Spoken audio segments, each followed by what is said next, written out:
விக்ரம் ரோட்ல நின்னுட்டு இருக்காரு. அப்ப வேதா பார்க்குறாங்க. "வாங்க நான் கூட்டிட்டு போறேன்" அப்படின்னு சொல்றாங்க. "ஆமா, நான் என்ன உங்க பொண்டாட்டியா என்ன?" அப்படின்னு சொல்லிட்டு அங்கருந்து விட்டுட்டு அப்படியே போயிட்டாங்க.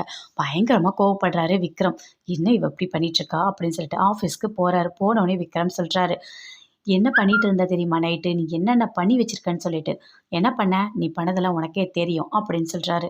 அப்ப வேதா வராங்க. "என்னோட ரூம்ல லைட் போயிடுச்சு. அத கொஞ்சம் சரி பண்ணி குடுங்க" அப்படின்னு சொல்லிட்டு வேதா சொல்றாங்க. "ஓகே, நான் சரி பண்ணி தரேன்" அப்படின்னு சொல்லிட்டு வசந்த் சொல்றாரு. அதே மாதிரி சரி பண்றாரு. அப்ப விக்ரம் கேட்குறாரு, "என்ன வேதா சொன்னா மட்டும் உடனே கேட்குற, நான் சொன்னா மட்டும் கேட்க மாட்ற" அப்படின்னு சொல்றாரு. "வேதா என்னோட அண்ணி. அதனால அவங்க எது சொன்னாலும் கேட்கணும். ஓகேவா?" அப்படின்னு வசந்த் சொல்றாரு. வீட்டுக்கு போறாரு. "இங்க பாருங்க, தயவு செய்து நான் சொல்றேன். இனிமே அவரு குடிக்கக்கூடாது. அத நீங்க தான் பார்த்துக்கணும்" அப்படின்னு சொல்லிட்டு வேதா வசந்த் கிட்ட சொல்றாரு. "சரி, ஓகே, நான் ட்ரை பண்றேன். ஆனா அவன் குடிச்சா அவன் பண்ற அட்டூழியம் இருக்கே, அப்பாப்பப்பா! தாங்க முடியல.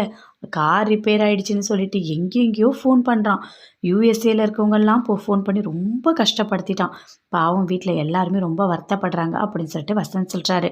அப்ப வேதா சொல்றாங்க, "அவர் வந்துட்டு நல்லவர் தான். குடிச்சா மட்டும் இப்படி ஆயிடுறாரு. கொஞ்சம் குடிக்காம மட்டும் பார்த்துக்கங்க" அப்படின்னு சொல்றாங்க. "சரிங்க" அப்படின்னு சொல்லிட்டு வசந்த் சொல்றாரு. பயங்கரமா கோவப்படுறாரு. "என்ன நம்ம எது சொன்னாலும் இந்த வசந்த் மதிக்கவே மாட்றான்" அப்படின்னு சொல்லிட்டு. வேதா சொன்னா மட்டும் உடனேயே கேட்கறான் அப்படின்னு சொல்லிட்டு ஃபீல் பண்ணிட்டு இருக்காரு.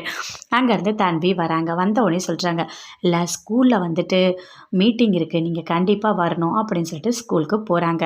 அப்போ வேதா சொல்றாங்க, மீட்டிங்க்கு போகணும்" அப்படின்னு சொல்லிட்டு. அதுக்குள்ள வேதாக்கு ஃபோன் வந்துருச்சு. அட்டெண்ட் பண்ணி பேசுறாங்க. "இல்ல, ஹாஸ்பிட்டல்ல ஒரு எமர்ஜென்சிஸ். நீங்க உடனே வரணும்" அப்படின்னு சொல்லிட்டு. "சரி, நான் கிளம்பி வரேன்" அப்படின்னு சொல்லிட்டு வேதா சொல்றாங்க, "எனக்கு கொஞ்சம் வேலை இருக்கு. நீங்க போயிட்டு வாங்க தன்விக்குன்னு." "ஐய்யயோ! என்னாலாம் முடியாது. எனக்கும் ஆஃபீஸ்ல நெறைய ஒர்க் இருக்கு. போனா போ, இல்லன்னா போ. எனக்கு தெரியாது" அப்படின்னு சொல்லிட்டு அங்கருந்து கிளம்பிட்டாரு.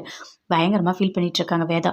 அங்கருந்து ஹாஸ்பிட்டலுக்கு கிளம்பி போயிட்டாங்க. விக்ரமும் ஆஃபீஸ் கிளம்பி போயிட்டாரு. தன்வி தனியா ஸ்கூல்ல உட்காந்துட்டு ஃபீல் பண்றாங்க. "அம்மா எங்க"